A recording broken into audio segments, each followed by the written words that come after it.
पेश है कहानी यंत्र मानव का चौथा हिस्सा। समीर ने यह फैसला कर लिया था कि वो अपने दादाजी के बनाए गए उसी बंगले में रुकेगा। ये बंगला गांव से दूर था और लोगों के दिलों में उस बंगले को लेकर ये खौफ था कि उसमें खतरनाक भूत प्रेत और चुड़ैलों का बसेरा है, और इसी बात का फ़ायदा उठाकर समीर वहां पर आराम से रह सकता था। उसने उस बंगले की एक जगह का चुनाव किया और थोड़ी सी सफाई करके वो वहीं पर बैठ गया। उस बंगले से उसे जरा सा भी खौफ नहीं आ रहा था, क्योंकि उसको उस बंगले में अपने दादाजी का अक्स नज़र आ रहा था। उसने फैसला कर लिया था कि वो उसी जगह पर रुकेगा। जिस जगह का उसने चुनाव किया था वो बंगले के दूसरे माले पर थी। वहाँ से वो चारों दिशाओं में नज़र रख सकता था। उस रात समीर ने उसी बंगले में आराम किया। सुबह होते ही वो बाजार की ओर चला गया। वहाँ से उसने अपने ज़रूरत के ढेर सारे सामान खरीदे, कपड़े, थोड़े से राशन, बर्तन और बिछाने के लिए उसने दरी और चटाइयाँ खरीदी। एक टॉर्च भी ली उसने, और ज़रूरत के बाकी के सामान लेकर वो वापस अपने दादाजी के बंगले में आ गया। उसने वहाँ पर सफाई की और दरी बिछाकर बैठ गया, और बाज़ार से लाया हुआ खाना भी वहीं बैठकर खाया। थोड़ा राशन वो अपने साथ लाया था ताकि वो उसी बंगले में बैठकर बना सके और खा सके। अब वो खाना खाकर उस बंगले में बैठ गया। सोचने लगा कि किस तरह से अब रंजीत को कत्ल किया जाए। वो काफ़ी देर तक इन्हीं सब सोचों में डूबा रहा। काफ़ी देर के बाद उसे प्यास महसूस हुई तो वो पानी ढूंढने लगा। खाने के साथ उसने सिर्फ लस्सी पी थी और पानी का ख्याल उसके दिमाग में नहीं आया था। जब पानी इधर उधर नहीं मिला तो पानी की तलाश में वो बंगले से बाहर चला गया। पानी उसके लिए बहुत ज़रूरी था। वो पानी की तलाश में बंगले से कुछ दूर निकल गया। वहाँ पर खेतों में उसने एक कुआं देखा। कुएं में पानी था। वो ये देखकर खुश हो गया। वापस गया और बाज़ार से एक घड़ा खरीदा। घड़ा लाकर उसने उसमें पानी भरा और उसे लाकर अपने बंगले में डाल दिया। अब उसकी सारी समस्याएं खत्म हो चुकी थीं। अब उसने अपनी जेब से पैसे निकाले और उन्हें गिने। वो इतने थे कि अगले 1 महीने तक वो बैठे बैठे खा सकता था। मगर थोड़ी देर के लिए वो सोच में डूब गया कि पैसे खत्म होने के बाद वो क्या करेगा। फिर उसने सोचा कि तब की तब देखेंगे, अभी सिर्फ अपने काम पे ध्यान दें। वो सारा दिन यही सोचता रहा कि किस तरह से रंजीत को कत्ल किया जाए। सारे दिन के बाद रात में उसने खाना बनाया और बड़े दिन के बाद अपने हाथ का बना हुआ खाना खाया। खाना खाते वक्त उसे अपनी माँ की याद आने लगी। एक बार फिर उसकी आंखें नम हो गईं, मगर खुद को संभाला और खाना खत्म करके वो उसी सुनसान और भूतिया बंगले में लेट गया। ये बंगला उसके लिए उसके घर जैसा ही था। रात के अंधेरे में बिना किसी दिया या मोमबत्ती जलाए हुए वो खुद को अंधेरे के अंदर कैद किए हुए था। उसे जरा सा भी खौफ नहीं आ रहा था। उसके जहन में सिर्फ उसकी माँ और उसकी बीती हुई जिंदगी की यादें ही चल रही थीं। धीरे धीरे उसे नींद आ गई और वो नींद के आगोश में चला गया। धीमे धीमे रात गहरी होती जा रही थी और फिर रात का सन्नाटा चारों ओर फैल गया। ना इंसान की आवाज़ आ रही थी, ना ही किसी जानवर की, और ना ही कोई पक्षी बोल रहा था। रात के सन्नाटे में सिर्फ हवाओं की ही खौफनाक आवाज़ें वहाँ की फिजाओं में गूंज रही थी। दूर से वो बंगला बहुत ही ज़्यादा खौफनाक लगता था। रात के वक्त कोई भी उस पर आंख उठाकर भी नहीं देखता था, मगर किसी के जहन में ये बात नहीं थी कि उस बंगले के अंदर इतनी रात गए एक नौजवान अंधेरे में खुद को डुबोए हुए सो रहा था, वो भी बेफिक्र होकर। ये बात अब समीर को भी नहीं मालूम थी कि जिस बंगले में वो सो रहा है कई राज उस बंगले में दफन थे, और उनका सिलसिला अब शुरू होने वाला था। रात के उस सन्नाटे में सिर्फ एक आवाज़ जो सरसराती हुई उस बंगले की ओर बढ़ रही थी, उसने समीर के कानों में दस्तक दी। समीर की आंखें तुरंत खुल गईं। वो उठकर बैठ गया। आवाज़ अभी भी आ रही थी। यूं लग रहा था कि जैसे सूखे पत्तों को और झाड़ियों को हटाते हुए कोई बंगले की ओर बढ़ रहा हो। समीर चौकन्ना हो गया। उसके जहन में ये नहीं था कि कोई भूत प्रेत हो। उसके जहन में तो ये था कि कहीं पुलिस ने उसका पता ना लगा लिया हो। वो अपनी जगह से उठा और अपने हाथ में एक डंडा ले लिया और चुपचाप सन्नाटे में बढ़ते हुए नीचे की ओर देखने की कोशिश करने लगा। वो किनारे पर आकर नीचे झांकने लगा। उस खौफनाक बंगले में आवाज़ भी बड़े भयानक ढंग से गूंज रही थी। वो सरसराहट की आवाज़ धीरे धीरे बंगले के अंदर आ गई। यूं लग रहा था कि बंगले के अंदर कोई सांप रेंग रहा हो। ये कौन था, इस बात का पता समीर को नहीं चला। वो उसे देखना चाहता था, मगर वो वहाँ पर रोशनी नहीं कर सकता था। उसे डर था कि अगर पुलिस हुई तो रोशनी करने की वजह से वो उसके पीछे पड़ जाएगी, और समीर ये नहीं चाहता था। समीर चुपचाप अपनी जगह पर बैठा उस चीज़ को देखने की भरपूर कोशिश कर रहा था। अंधेरे में आंख गड़ाकर वो उस साय को महसूस करने की कोशिश कर रहा था जो शायद नीचे अंधेरे की ओट में छुपा था।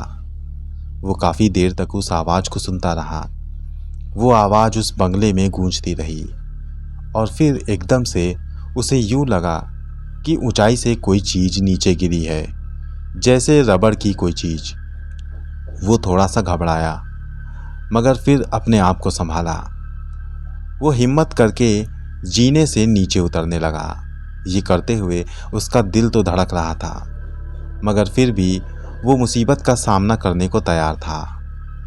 वो नहीं जानता था कि वहाँ पर कौन है, मगर ये जानता था कि वहाँ पर कोई तो है। वो काफ़ी देर तक एक एक कदम बढ़ाते हुए बड़ी होशियारी से नीचे उतरता रहा और वो आवाज़ इधर से उधर गूंजती रही और फिर एकदम से शांत पड़ गई। कुछ देर पूरे बंगले में सन्नाटा पसरा रहा। फिर समीर को महसूस हुआ कि कोई रेंगते हुए उसके बंगले से बाहर गया है। समीर ने बाहर की ओर झांक कर देखा तो झाड़ियों में हलचल हो रही थी। उसे यूं लगा कि जैसे कोई लंबा सांप उन झाड़ियों में रेंगता हुआ जा रहा था। वो चुपचाप अपनी जगह पर आकर बैठ गया। सोचने लगा कि हो सकता है आसपास इतनी झाड़ियां होने की वजह से यहाँ कोई सांप आ गया हो। वो थोड़ी देर बैठा रहा और फिर लेट गया। सोने की कोशिश भी करने लगा। धीरे धीरे उसे नींद आ गई और वो फिर से सो गया। सुबह हुई तो उसकी आंख खुल गई। रात के वाक़ये के बारे में सोचकर वो नीचे की ओर गया। नीचे उसने देखा तो बिखरे हुए पत्ते इधर उधर पड़े हुए थे। वो समझ गया कि कोई रेंगने वाला जानवर जरूर इधर आया होगा। ये सब बातें सोचकर वो फिर अपनी जगह पर चला गया। उसने सारा दिन उसी बंगले में काट लिया और फिर रात के वक्त वो खा पीकर सो गया। आज रात वो अपनी माँ के बारे में सोच रहा था। उसे अपनी माँ की याद बहुत आ रही थी। वो सोच रहा था कि काश कहीं ऐसा हो पाता कि मैं अपनी माँ को वापस पा लेता। कोई ऐसा तरीका होता तो मैं उसे ज़रूर आजमाता। यही सब सोचते हुए वो सो गया और एक बार फिर वो सन्नाटे और अंधेरे में डूबकर उसी खौफनाक बंगले में सोता रहा। और आधी रात के वक्त एक बार फिर उसके कानों में सरसराहट की आवाज़ हुई। इस आवाज़ ने उसे एक बार फिर जगा दिया। वो फिर अपनी जगह से उठकर नीचे आ गया। वो देखने लगा कि वहाँ कोई दिख नहीं रहा था, सिर्फ किसी के रेंगने की आवाज़ आ रही थी। वो चुपचाप एक एक कदम बढ़ाकर नीचे उतर रहा था। उसे लगा था कि ये कोई सांप है और इसे यहाँ से भगाना बहुत ज़रूरी है, क्योंकि अगर ये ऊपर आ गया तो वो उसे नुकसान भी पहुँचा सकता है। वो इसी इरादे से नीचे उतरने लगा। वो एक एक कदम नीचे उतर रहा था, तभी उसके पैरों से एक ईंटे का टुकड़ा टकराया जो नीचे की ओर गिर गया, जिससे उस खौफनाक बंगले में ढेर सारी आवाज़ गूंजी। और फिर आवाज़ गूंजते ही वो रेंगने की आवाज़ बंगले से बाहर चली गई। समीर बड़ी हिम्मत करके नीचे आया और झाड़ियों तक चला गया। उसने हिम्मत करके अपनी टॉर्च जलाई, मगर उसे वहाँ कोई दिखाई ना दिया। वो फिर वापस आकर अपनी जगह पर बैठ गया। सोचने लगा, ये जरूर कोई सांप ही है। वो लेटकर एक बार फिर खुद को सुलाने की कोशिश करने लगा। नींद उस पर हावी हुई तो वो फिर सो गया। वो जैसे ही गहरी नींद में डूबा, उसके कानों में फिर किसी के कानाफूसी करने जैसी आवाज़ गूंजी। उसकी आंख खुल गई और वो फिर उठकर बैठ गया। जब वो उठकर बैठा, कुछ सेकंड की आवाज़ उसने आंख खोलकर महसूस की। वो आवाज़ अब बंद हो गई थी।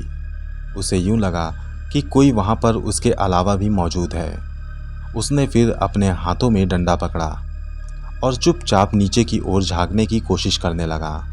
नीचे उसे कुछ भी दिखाई न दिया।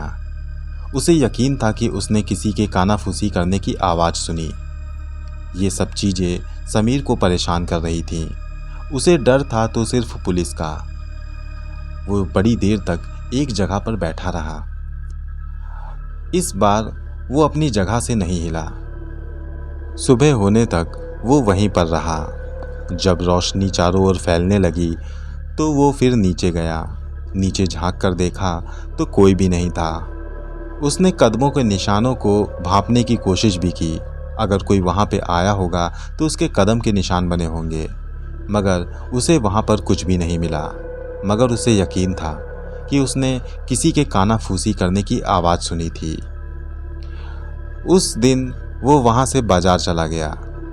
उसे इस बारे में थोड़ी सी जानकारी हासिल करनी थी। वो ये सोच रहा था कि कहीं भूत प्रेत की बातें सच तो नहीं, और इसी गर्ज से वो बाजार गया था। बाजार जाकर वो एक होटल में बैठा, चाय और समोसे खाएं। वो सीधा सीधा उस बंगले के बारे में किसी से पूछना नहीं चाह रहा था, इसलिए उसने बात बनाते हुए कहा, अरे भाई, कल रात मैं तुम्हारे दुकान में आया था, तुमने दुकान बंद कर दी थी। इस पर हलवाई कहने लगा, हाँ साहब, 9 बजे हम लोग दुकान बंद कर देते हैं। समीर कहने लगा, मुझे पता नहीं था, इसीलिए मैं रात में आया, देखा तो तुम्हारी दुकान बंद थी। हलवाई कहने लगा, साहब मेरी क्या, सभी की बंद हो जाती हैं, क्योंकि ये गांव है और गांव में इतनी देर तक कोई भी दुकानें नहीं खोलता। समीर कहने लगा, अरे भाई, तुम लोग तो दुकान नहीं खोलते, लेकिन मैं यहाँ पे रात में आया था यही सोच कर कि दुकान खुली होगी। दुकान तो खुली नहीं, उल्टा मैं डर गया। उसकी बात पर हलवाई कहने लगा, क्यों साहब, क्या हुआ? समीर कहने लगा, अरे यार, तुम लोगों की दुकान दिन में इतनी अच्छी लगती है, रात में इस गलियों में ऐसा लगता है जैसे भूत प्रेत मंडरा रहे हों। उसकी बात पर हलवाई कहने लगा, अरे साहब, आप भी क्या लेकर बैठ गए, ऐसा कुछ नहीं है, सन्नाटे की वजह से ऐसा लगता होगा।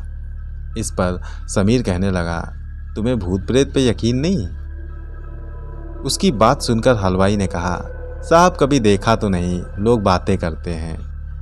क्या बातें करते हैं? समीर की बात पर हलवाई कहने लगा, यही कि उन्होंने भूत प्रेत देखा, पुरखे बताते हैं। बात कही जाती है कि इधर गांव के किनारे कुछ इलाकों में भूत प्रेत रहते हैं। क्या सच में? कहाँ कहाँ? समीर ने जब जिज्ञासा से पूछा तो हलवाई ने कहा, बहुत जगह पर साहब, सन्नाटे में, खेतों में, वीरानों में, उधर एक कोने में बंगला है, कहते हैं वहाँ भी बहुत सारे भूत प्रेत हैं। क्या वाकई वहाँ पे है? हलवाई ने कहा, मुझे नहीं मालूम, लेकिन लोग कहते हैं। इसी तरह की बातें करके समीर वापस उस बंगले में आ गया। भूत था या नहीं, उसे इस बात से कोई लेना देना नहीं था। वो बस ये जानना चाहता था कि जिसकी आहट और आवाज़ उसने पिछली रात सुनी थी, वो किसी भूत प्रेत की थी या फिर उसके किसी दुश्मन की। कहीं किसी दुश्मन को उसके इस ठिकाने का पता तो नहीं चल गया। फिर उसके दिमाग में आया, अगर ऐसा होता तो दुश्मन मुझे हलाक करने की कोशिश करता। ना दुश्मन ने ऐसा करने की कोशिश की, ना ही भूत प्रेत ने मारने की कोशिश की। ये सब क्या था, उसे कुछ समझ ना आ रहा था। उसने यही सोचा कि मैं उस गुत्थी को ज़रूर सुलझाऊंगा। अगर ये मेरा वहम है तो कुछ दिन के बाद ये वहम भी ख़त्म हो जाएगा और अगर सचमुच में कोई है तो एक ना एक दिन मैं उसे पकड़ लूँगा। और रही बात भूत प्रेत की, तो अगर भूत प्रेत से सामना हुआ तो वो भी देख लिया जाएगा। यही सब सोचते हुए वो बंगले में बैठा रहा और रात होने का इंतजार करने लगा। रात ने एक बार फिर दस्तक दी। चारों ओर सन्नाटा पसर गया। समीर भी खाना खाकर लेट गया। वो सोने की कोशिश करने लगा और फिर उसे नींद आ गई। मगर फिर उसी सरसराती हुई आवाज़ ने समीर की एक बार फिर से आंखें खोल दी। वो उठकर बैठ गया। उसने चारों ओर नज़रें दौड़ाई। फिर से नीचे झांक कर देखा तो कुछ भी उसे दिखाई न दिया। इस बार उसने कोई हरकत ना करी। वो सिर्फ उस आवाज़ को सुनने की कोशिश करने लगा। कभी आवाज़ होती तो कभी रुक जाती। तकरीबन 1 घंटे तक ये सिलसिला चलता रहा। 1 घंटे के बाद फिर से उसे आवाज़ बाहर की ओर जाती हुई महसूस हुई।